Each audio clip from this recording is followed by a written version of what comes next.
Hello hello et bienvenue dans cette nouvelle version de YAG. Il s'agit de la 0.9.9 et c'est encore une version assez énorme. On a pas mal de corrections de bugs. J'ai également pratiquement complètement réécrit le code utilisé pour gérer la rotation des pions. Alors c'est pas spectaculaire, mais disons qu'en coulisses il y a pas mal de travail, d'amélioration et d'optimisation. On a une nouvelle fonctionnalité assez importante que je vais vous montrer dans une minute, et puis on a une tonne de nouveaux contenus. Vous voyez des personnages, des monstres.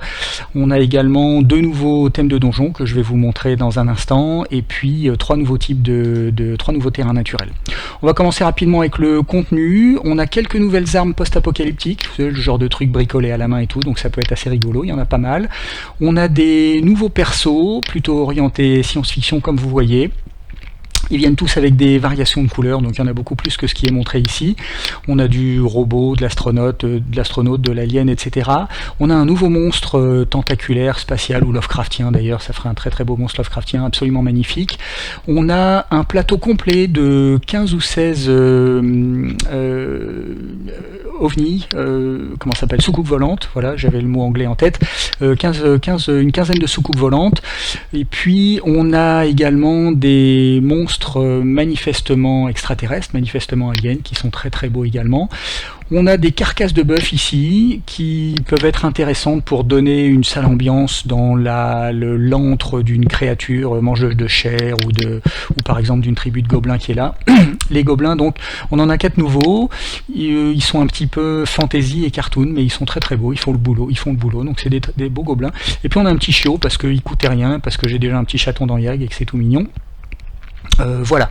Et on a également une nouvelle voiture que je vais utiliser pour vous montrer la nouvelle fonctionnalité qui n'a l'air de rien mais qui est très importante. On peut désormais choisir de passer par-dessus ou par-dessous des obstacles. Par exemple ici, vous voyez que la voiture qui est là peut rouler sur le pont, tandis que celle-ci peut choisir de passer en dessous.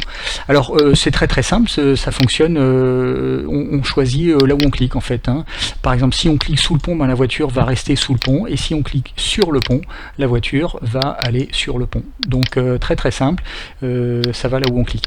Alors c'est très important parce que ça ouvre la possibilité des environnements réellement en 3D, c'est-à-dire des environnements à plusieurs étages. Par exemple ici on a une maison, vous voyez. Si j'appelle le gobelin à l'intérieur, il peut venir sur un étage, et puis il peut également passer au deuxième étage, tranquillement ici, ou redescendre. Okay. Donc vous imaginez, ça ouvre pas mal de possibilités. On a la même chose dans les thèmes de donjons, et je vais vous montrer dans un instant un thème de donjon qui exploite tout ça. On a également une nouvelle lampe de poche qui est très sympa parce que dans le noir complet ça donne évidemment comme toujours de très belles ambiances. On va éteindre les lumières avant de quitter cette map. Vous voyez ici, hop là, si je sélectionne le perso, je le fais un petit peu tourner, ça donne tout de suite une ambiance très particulière. Ok. On va continuer avec un nouveau thème de donjon, comme je vous disais, qui exploite cette fois-ci le côté plusieurs étages, la possibilité de choisir son étage. Donc on a un donjon à 2 étages, et tant qu'à faire, je l'ai collé au milieu d'un des nouveaux terrains naturels, comme ça on vous fait voir les deux. Hop, je vais accélérer un peu pour aller là où c'est intéressant. Voilà, donc vous voyez les terrains. Alors les terrains, ils sont tous les trois du même type. Ce sont des terrains. Non, c'est pas ici, c'est ici. Voilà, ce sont des terrains un petit peu ambiance verdure rocailleuse, mais avec des types de rochers différents, plus ou moins ronds, plus ou moins escarpés. Et donc finalement les trois sont assez différents. Ils sont intéressants parce qu'ils ont une échelle intéressante. Ils sont pas trop gros, ils sont assez gros pour donner de la variation, et pas trop gros pour autoriser des choix tactiques. Vous voyez, j'ai mis des arbres et puis un cheval ici pour vous donner une idée de l'échelle, et donc il est tout à fait possible de monter une embuscade, de se cacher derrière des rochers, etc. Donc pour vous donner un exemple, voici un petit perso. Vous voyez, quand il se déplace sur le donjon, ça vous donne une bonne idée de l'échelle du donjon par rapport au personnage.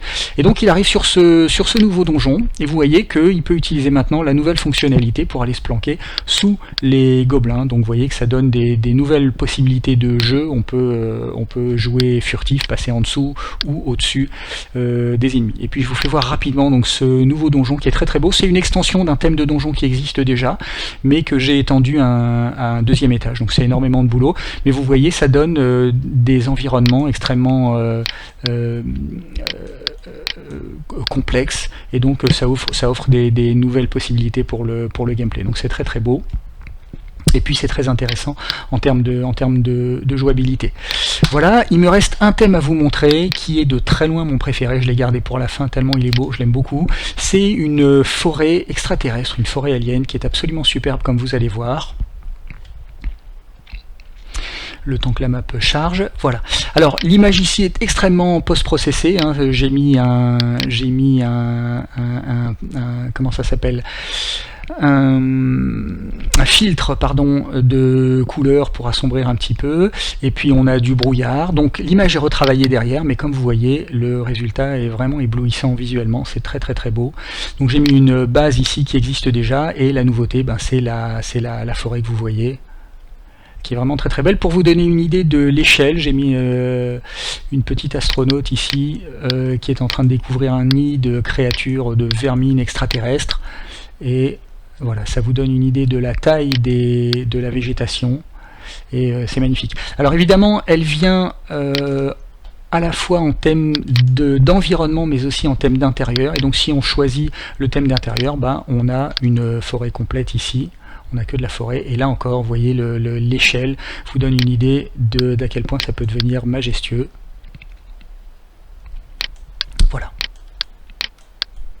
Bon, moi je crois que c'est tout, je vais arrêter la vidéo ici. Comme toujours, j'espère que ça vous a plu. Je vous remercie de l'avoir regardé jusqu'au bout, et puis si c'est le cas, on se revoit dans la prochaine. Merci beaucoup, à bientôt, ciao.